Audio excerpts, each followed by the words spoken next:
Ibyo bya Mwendo byavuzwe no mu gisigo cyo ku ngoma ya Yuhi IV Gahindiro, cyahimbiwe gufatiraho abagiye baharanira kwiyimikisha, cyitwa Ukuri kwimutsa ikinyoma ku ntebe. Icyo gisigo nicyo kirimo n'izina rya wa mugabo wumvirizaga ubwiru bwa Ruganzu I Bwimba igihe cy'isasabirago.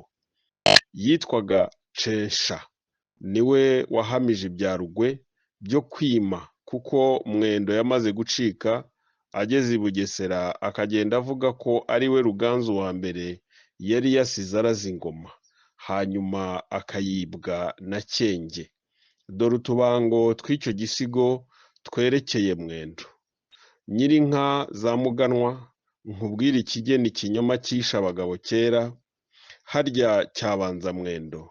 Uwo nawe afashwa i Bugesera no kubeshya ngo yatswe igihugu na Mwibyi wa Mucyuriro, abeshyuzwa na Censha, harya kimukojeje hirya n'ino agaruka kwihongera mu cumbi ngo azamubyarire akana azacyitirirwe, ngo ejo adacyurirwa ubugome mu migote ya Kinyabiyumbu na Kibihu. Kinyabiyumbu na Kinyabihu ni umurwa wa Bumbogo kwa Ruganzu uwo musizi Musare yashatse kuzimiza atyo. Ngira ngo muzi ko imbogo ari ibicu byirabura cyane birimo imvura by'uruyumbu, nicyo cyatumye uwo murwa wa Bumbogo witwa Ikinyabiyumbu. Irya Kinyabihu kandi ni imbogo iyo nyine izimiza yisihinga, kuko imbogo ari ubwoko bw'ibicu. Ibicu kandi bikagira icyo bipfana n'ibihu, ni ukuvuga ngo atazacyurirwa ubugome mu mirwa y'u Rwanda. Ubwo rero Mwendo yamaze gucika byiberaho. Rugwe agumye kuzingama, bukeye ngo haza abagabo babunzaga ubutega baturutse mu Bugoyi, bamusuzumye bavuga ko bashobora kumuvura. Cyenge abasezeranya ko bazahabwa igihembo bazashaka cyose nibashobora kumuvura, ariko indwara bavuga ko yari arwaye ntishoboka. Bavuga ko Mwendo yari yaramutamitse icyana cy'inzoka y'inshira kikamukurira mu nda, ngo abo Bagoyi babaga ikimasa, botsa inyama nyinshi, bazinyanyagiza hose, maze baha Rugwe umuti wo kumusinziriza. Amaze gusinzira, inzoka imusohokamo ijya kurya za nyama yari yumviye mu nda. Abagoyi rero bakaba bihishe hirya, baraza barayifata bayishyira Cyenge. Rugwe ngo akira atyo. Ariko rero ibyo nta muntu utareba ko ari ibintu bitagira epfo na ruguru. Niba byarabayeho koko, umuntu yakeka ko baba baramuhaye imiti yo kumurutsa hanyuma bakamuvura, uko bamwe babigenzana n'ubu ku barwaye indwara zo mu nda. Wenda se baba baramuvuye indwara ye ku miti bari bazi, hanyuma bakerekana inzoka bagendanaga mu mpago, nk'uko abagombozi bazigirana n'ubu. Ababitekereza bavuga ko iyo nzoka yahawe abagombozi bo ku Musamo mu Nduga kugira ngo bayigumane, ikaba ariyo yagumye ku Musamo, haba inzoka nyinshi. Ibyo ariko nanone ntibifashe, kuko ku Musamo hari hataraba ah'Abanyiginya. Ibyo byaba byarahimbiwe kugira ngo badusobanurire impamvu ituma ku Musamo haba inzoka ishyano ryose. Bavuga kandi ko iyo nzoka ya Rugwe ariyo yatumye inzoka z'inshira zose ziva aho iyo ziva zikagera, ari ikimenyetso cy'umwami. Ibyo ariko rero ntibifite shinge na rugero, tubivugiye gusa ko ari imigani yerekeye Cyilima Rugwe. Rugwe rero arakura aba umwana w'ingaragu, Cyenge agumya kumugerageza ngo arebe ko azi ubwenge bwo guca imanza. Rimwe bajya guhiga mu ishyamba, maze abagabo babiri bashaka kurwanira inyamaswa. Umwe ati ni jye wayirashe mbere, undi ati urabeshya, ni jye wayibanje. Cyenge ati ngaho kiza abo bagabo Rugwe. Rugwe abaza umwe ati igihe uyihamije wari wenyine cyangwa wari kumwe n'undi? Umuhigi ati nari jyenyine. Undi muhigi ati jye nari kumwe n'abandi. Rugwe ati zana umugabo wabonye uyibanza. Umugabo aje arabyemeza, baratangara rwose. Bukeye haza kuburana, arabyemeza. Rugwe ati inyamaswa rero ni iyawe, ariko uriya wayigusongeye umuhe ikiramuro.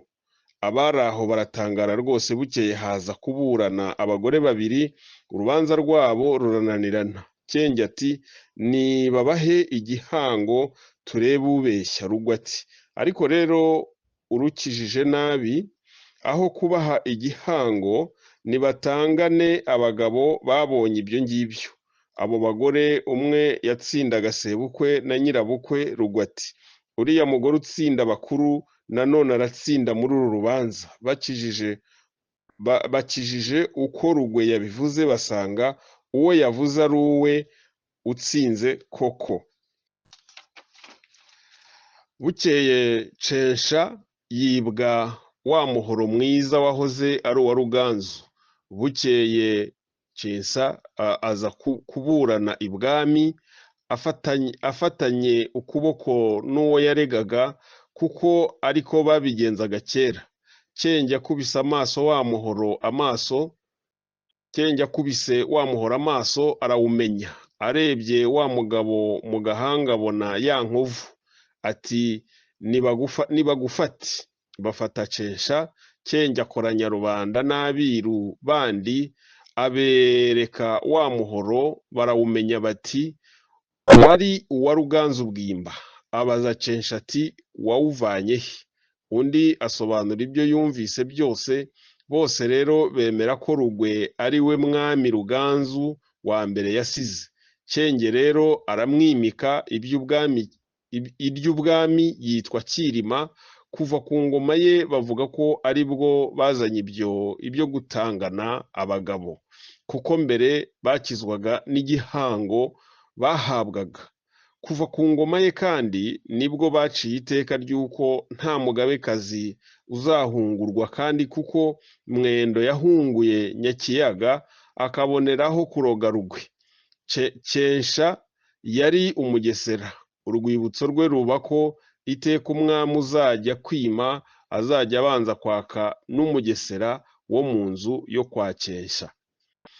Kuva kuri iyo ngoma abakomoka kuri Cyenge nibwo bahawe urwibutso rwo kuba intebe z'abiru bose, ariko ibyo kubarusha icyubahiro cy'icyitiriro gusa batabategeka. Itegeko ry'ubwiru rikaba iryo kwa Rubunga. Cyenge ubwo atora kuba intebe y'icyama, ngo abuzukuru be bagume hafi y'ubwiru bwa Karinga, kuko Cyenge uwo yari yagize akamaro gakomeye ko gushyikiriza umwami wayo, kandi yari amaze imyaka myinshi rubanda bibwira ko ari iye. Ibya Mwendo byo gucikuka nta gitekerezo twabyumvisemo. Biri muri cya gisigo uko mwabibonye mbere. Nibura kitwereka ko ku ngoma ya Yuhi wa kane Gahindiro bari bagitekereza ko yacikutse. Icyatumye kandi acikuka adatinya ko bamwica, ni uko kera nta mwami wicaga abavuka ku ngoma cyangwa abantu b'imfura bakomeye. Aho kubica babaciraga mu mahanga.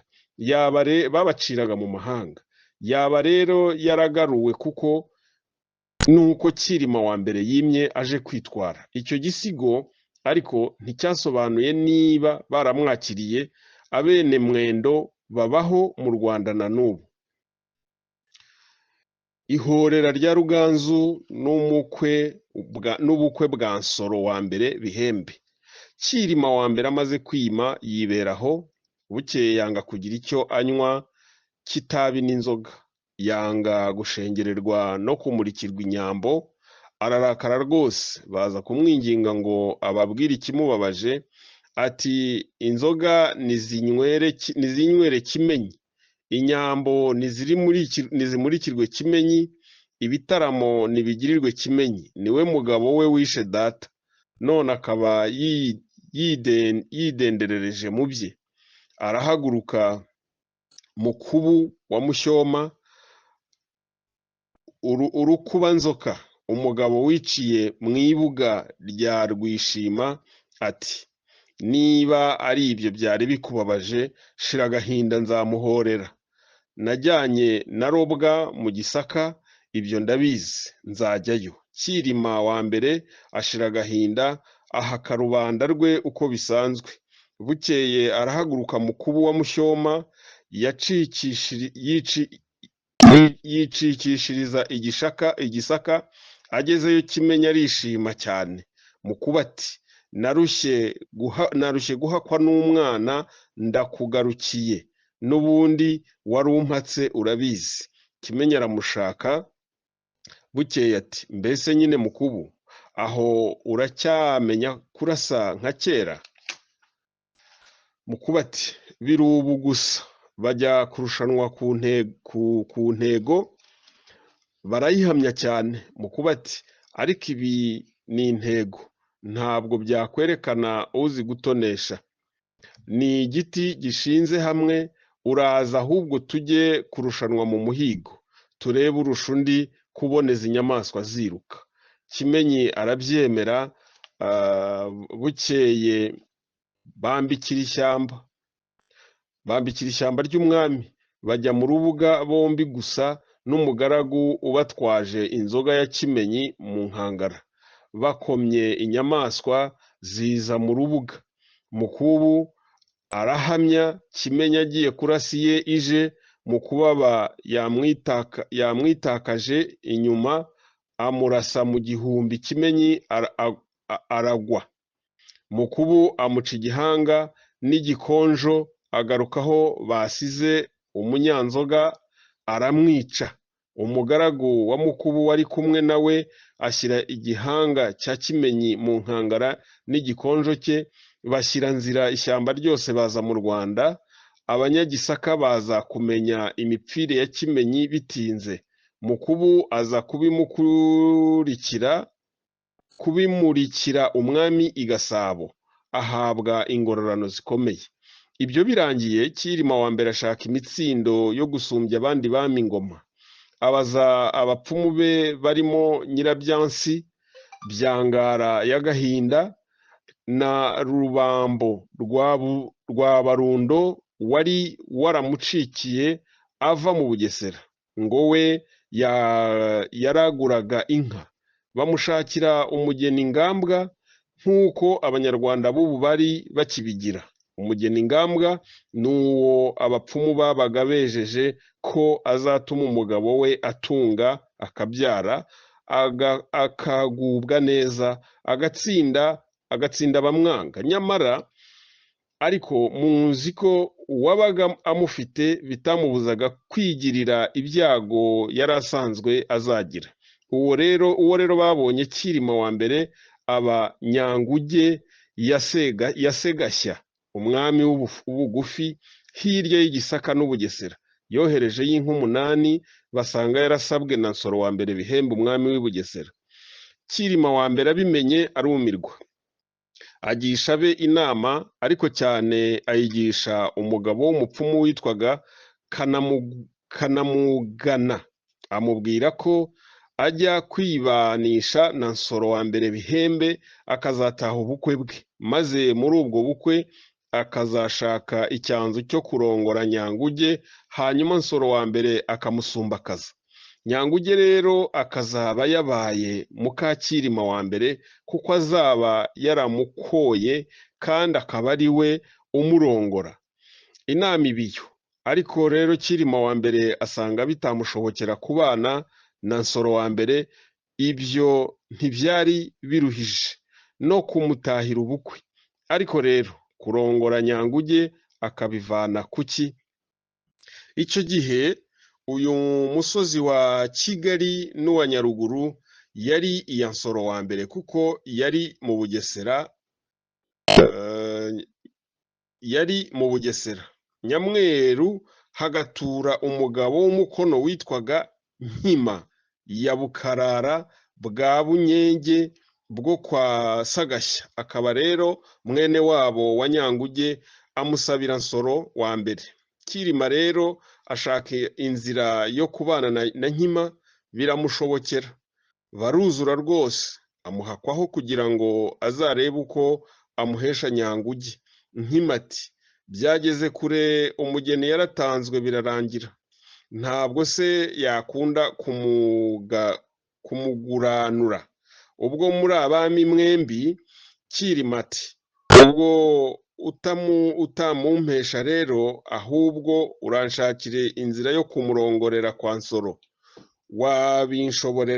Wabinshoborera nkazaguhemba ingoma. Nkima ati wishakira inzira yo kuza muri ubwo bukwe, nanjye nagushakira inzira yo kumurongora mbere ya Nsoro. Inama barayihamya. Kirima wa mbere ajya kwigaragaza muri urwo rugamba rwo kurwanira ubukuru na Nsoro. Ibyo birangiye, Kirima wa mbere araza atanga ibibanza mu mpinga ya Kigali, ubwatsi bwa Nsoro wa mbere Bihembe, ariko ari gushaka imbarutso y'imitsindo ye. Amaze kuhatanga ibibanza, abantu baho bajya kubibwira Nsoro wa mbere, nawe yohereza abajya kubuza abubatsi ba Kirima wa mbere. Bamukurira umuganda. Kirima wa mbere ubwe arabakurikira, arara mu Mwitankeri wa Mageragere kwa Gihinira cya Ndiga Nyirarume. Bukeye agera kwa Nsoro wa mbere mu Bugesera, aravunyisha. Amaze kugeraho ibyo kuganira birangiye, Kirima wa mbere ati bahondogo baraha, ndagira ngo mbaburanire na Nsoro uyu arambyaye, kandi twese tuva inda imwe uko turaha.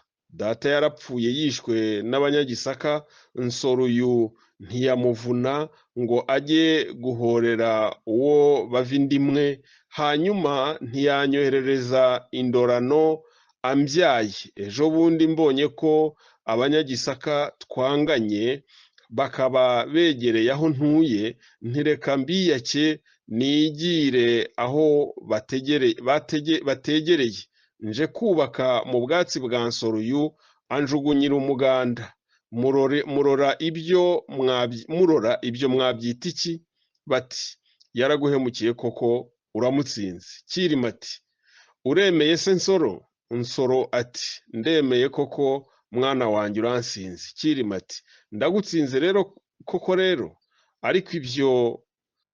ariko ibyo akabyerekeza ku mitsindo y'uko atsinze Nsoro wa mbere ku ngoma, naho abandi bakavuga ko amutsinze babyerekeza ku rubanza. Nsoro ati nkwitwayeho mwana wanjye, genda wubake Kigali ntacyo bitwaye, mbaye mpaguhaye igihe utarakiranuka n'Abanyagisaka, nta mahane yawe nanjye nzaba mpasubirana. Kirima wa mbere araza yubaka Kigali ahitwa mu Rusasanzobe.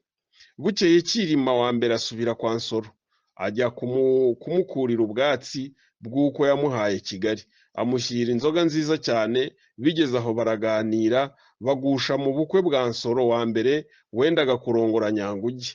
Kirima ati mbese urugo wamwubakiye rurahagana he? Aho nta warwubakanye umwanda nk'uko Abanyabugesera mwabimenyereye, kandi ari umwana w'umwami. Nsoro wa mbere ajya kuhamwereka. Kirima wa mbere arabihinyuye cyane ati nkuriraho ibyo ngibyo nkwereke uko umwana w'umwami yubakirwa urugo rutazahinyurwa, naho ureke iyi myubakire yanyu itagira epfo na ruguru. Urugo arushyiraho abadarazi be, inzu barayitanaga bayibohesha insika zitaraboneka, abakobwa bayigirira isuku itavugwa, n'amazu kandi yo muri urwo rugo rw'ubukwe barayatanaga cyane. Birangiye Cyilima wa mbere aramukurikira Nsoro. Reka sinakubwira uko yishimye amushimira ibyo yari yamugiriye. Cyilima wa mbere ati: sindashirwa niba n'amayoga y'ubukwe ari nka ya yandi nabonye, murambwire mbashakire intwererano hakiri kare, sinakwifuza ko abashyitsi bagenda batugaya. Nsoro ati: mbese mwana wanjye nkugire nte? Mbese nzaguhemba iki cyakumara agahinda? Cyilima ati: rekeraho, nitumara gushimwa uzaba umpemba. Aragenda ashakisha inzoga zitaraboneka, azereka Nsoro wa mbere iby'ubukwe byegeranye. Nsoro wa mbere ati: sinakurindiriza igihe ubukwe buzaba bwararangiye, nkugororeye umusozi wa Nyamweru uri hakurya ya Kigali, ugende uyifate yombi mwana wanjye, wanteturuye, wangiriye ibintu bizatungura abashyitsi bacu. Cyilima wa mbere asaba Nsoro Bihembe kuzaba umutegeka w'ubukwe, kuko Abanyabugesera batarimo umuntu ujijutse wazamenya imico y'Abanyarwanda ba Cyilima yari yarazaniye umukwe, no gutunganira abanyabugufi. Nsoro ati: mwana wanjye, nari natinye kubigusaba, ubu bukwe ni wowe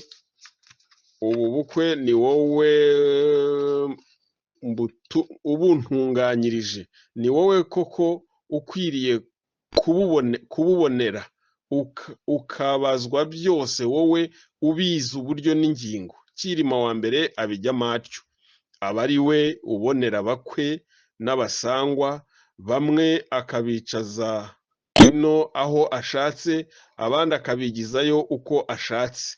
Igihe rero cya nijoro, Nkima ya Cyabakanga wari muri ayo kwa Sagashya bya bene wabo, nibyo kwa shebuja Nsoro wa mbere, yomboka na Cyilima wa mbere arongora Nyanguge muri urwo rukubane rw'abashyitsi. Bukeye rero ibirori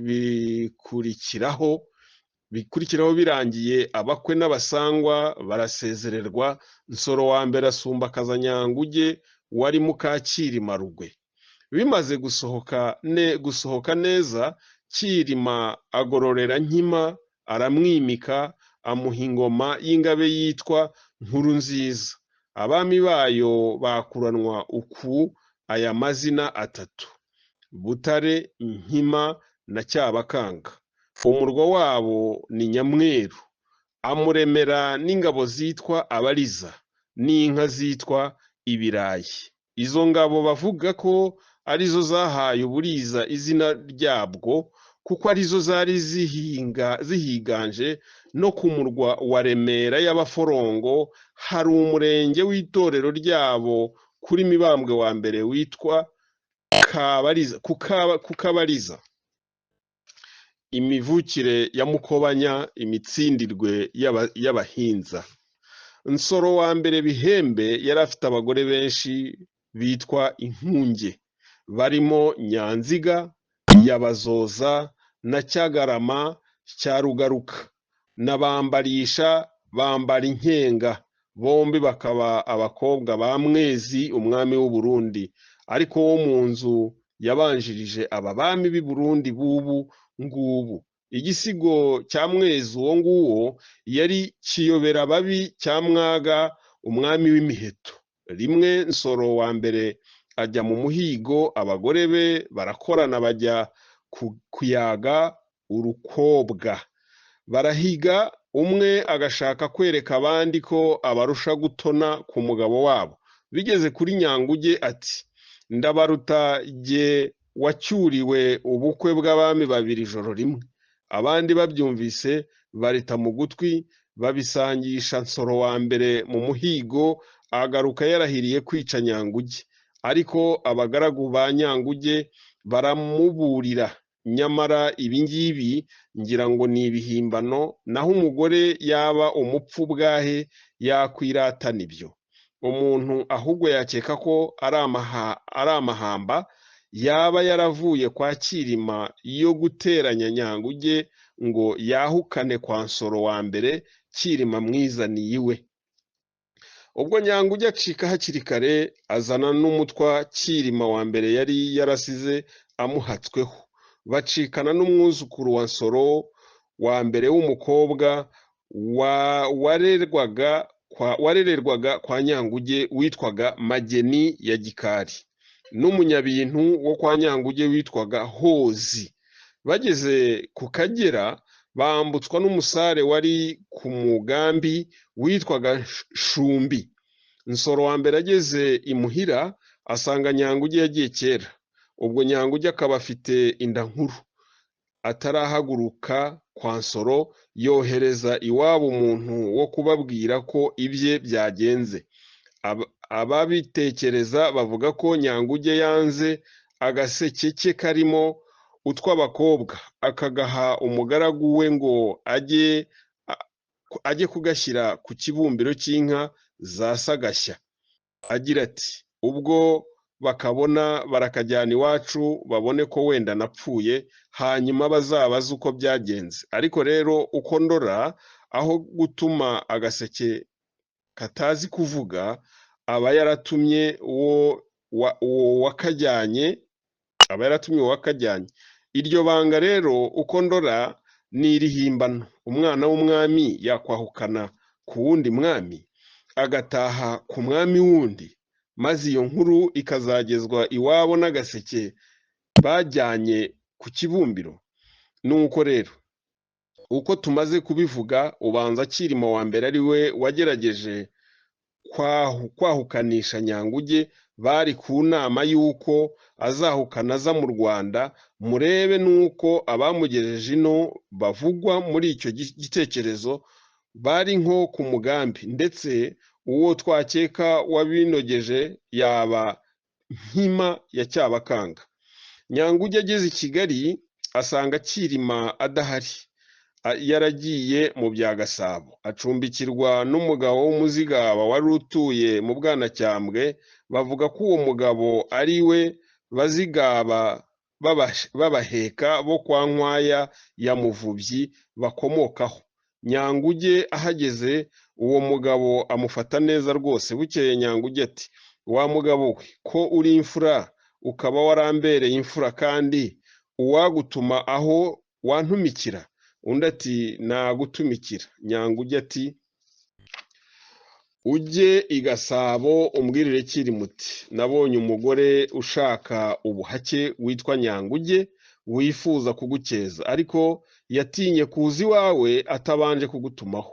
Undi aragenda abibwira Cyilima wa mbere. Cyilima wa mbere atuma wa mugabo ati genda umumfatire neza kandi unyitegure, ndaza ngukurikiye njye kumureba. Igihe Cyilima wa mbere atarageraho, Nyanguge abyara umuhungu. Cyilima wa mbere aje amwita Mukobanya. Aho Mukobanya yavukiye ni ku musozi wo mu Bwanacyambwe witwa Kibagabaga, ku kantu kitwa Nyirabwanacyambwe. Abiru bagira umuhango wabyo w'umuzi ubyemeza neza. Mukobanya rero ntawarahira ko yabyawe na Cyilima wa mbere, ariko rero yabaye umwana we kuko Cyilima wa mbere yari yarakowe, Nyanguge akaba ari we umurongora. Niba yari yarabyawe na Nsoro wa mbere Bihembe, Nsoro wa mbere yaba yarabaye nk'umubyara mu rugo rw'undi. Uretse Mukobanya kandi, undi mwana wa Cyilima wa mbere twamenye yari Karimbi, nawe twamumenyeshejwe n'uko yarwaniye ingoma. Mukobanya amaze gukura atorerwa intore zabyirukanye nawe zitwaga Ibidafungura. Izabyirukanye na Cyilima wa mbere Rugwe zo zitwaga Ababarabiri, Ibidafungura n'Ababarabiri. Mukobanya abyirukana amatwara yo komongana, akura aturumbanya igisigo cyitwa Ukwibyara, kimwita Mugabo mu nka nyirazo azirimo. kimwita umugabo mu nka nyirazo zirimo. Cyilima wa mbere yabaye nyirinka yiyicariraho, maze Mukobanya akomanganya ibihugu nk'aho yabaye ari we nyirinka. Uwo bavuga ko babanje gukubitana ni Nkuba ya Nyabakonjo, umwami w'Abongera, ari bo bategekaga ahateganye n'Ubwanacyambwe h'Uburiza, hagakurikira Ubumbogo n'Ubusigi. Uwo Nkuba bavuga ko yari yubatse ijabana rya Kabuye n'Inyamitanga ya Jari ho mu Buriza kuri ubu. Yari umuntu uzi kugerageza nk'uko yagiraga ingwe zarerewe iwe, uwo ashatse kwica akazimushumuriza, ngo habaga ubwo agira agashungo ko kuzigabiza abamushengereye, igikuba kigacika mu murwa we, ngo iyo ngeso imwangisha ingabo ze cyane.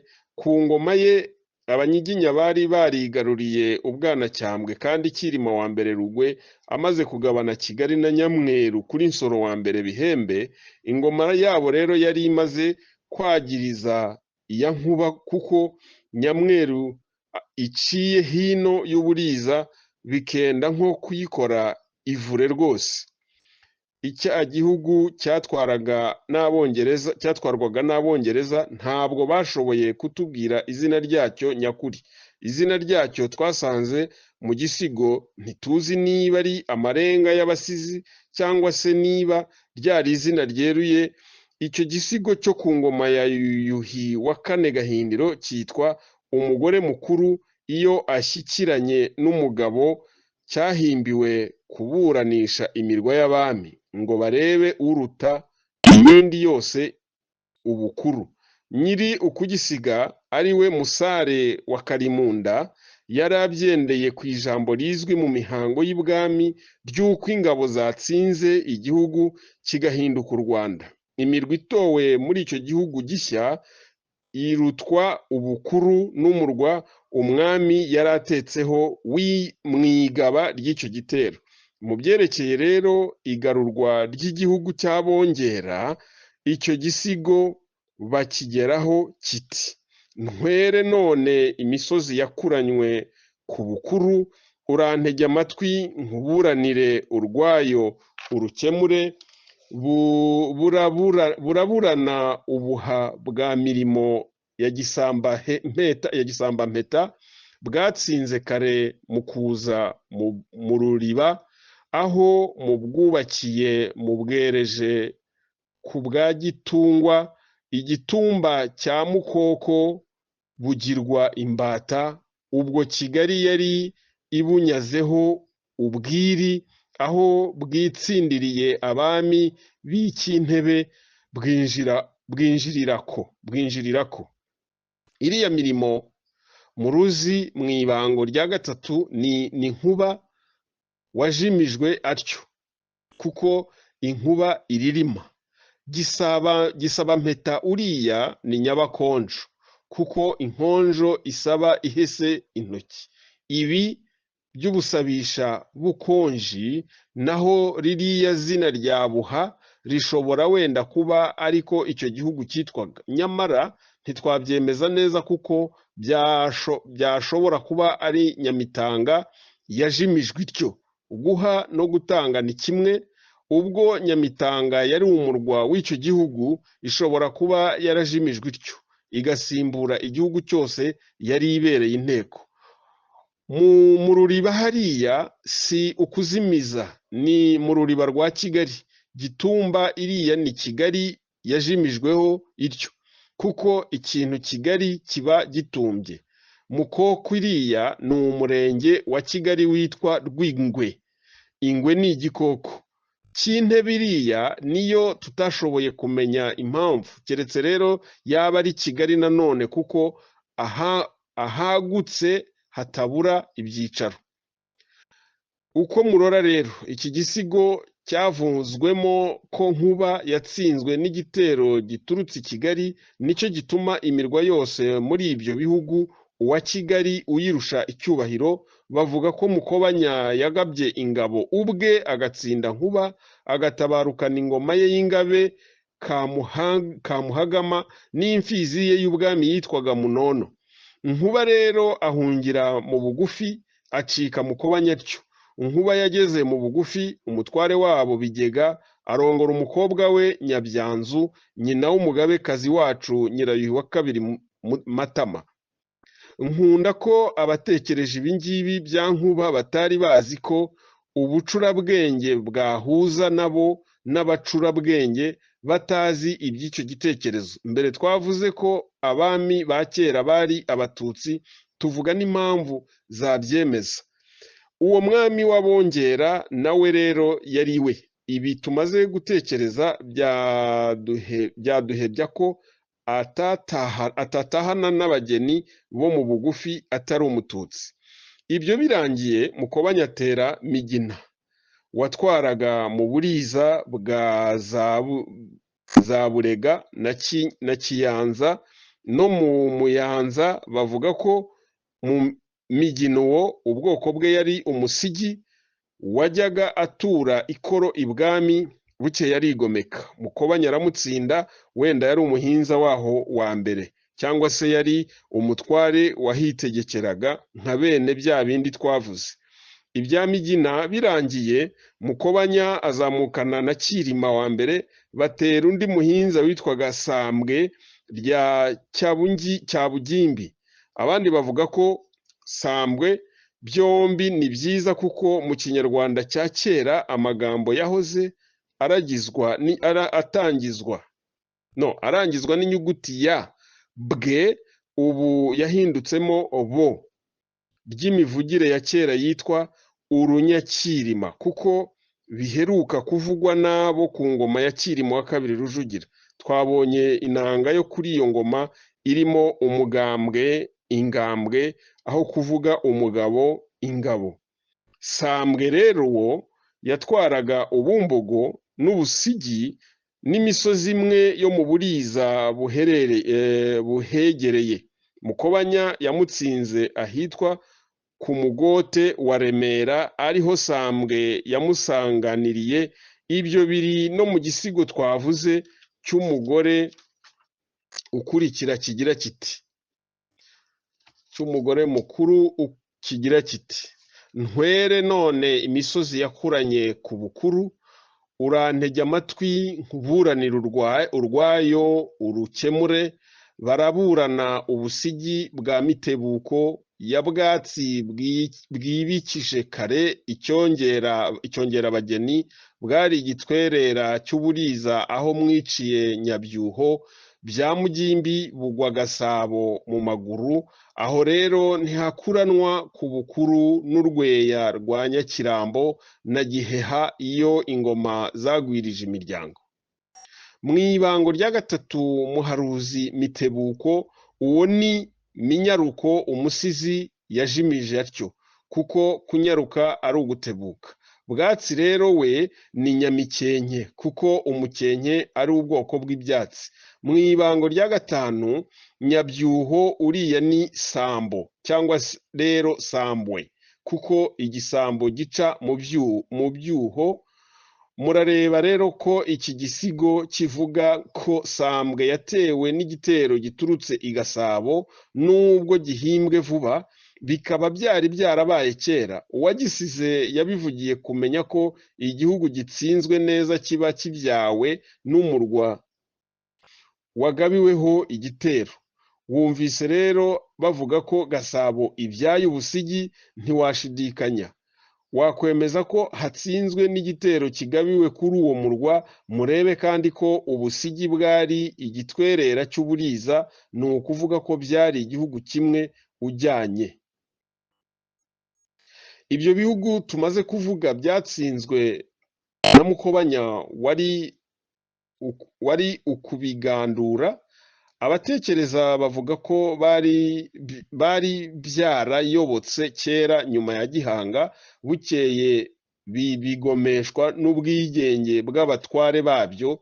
Uko umuntu yakeka rero, baba barabonye agahenge ko kwigomeka igihe Ruganzu wa mbere aguye inkungu, ubwo igihugu gisigaye gitegekwa n'umugaragu we, ntitwibagirwe n'ibyo twavuze mbere bya Mwendo wa Nsoro washatse kurwanira ingoma. Bene iyo midugararo yaje mu gihugu, abagitwara kenshi bashaka kwidohora ngo bigenge. Byabonekeye no ku Gisaka, ubwo gitsinzwe bavuga ko ari Mukobanya wazanye ibyo gutegeka igihugu wenyine, abami bandi baramwigana na n'ubu.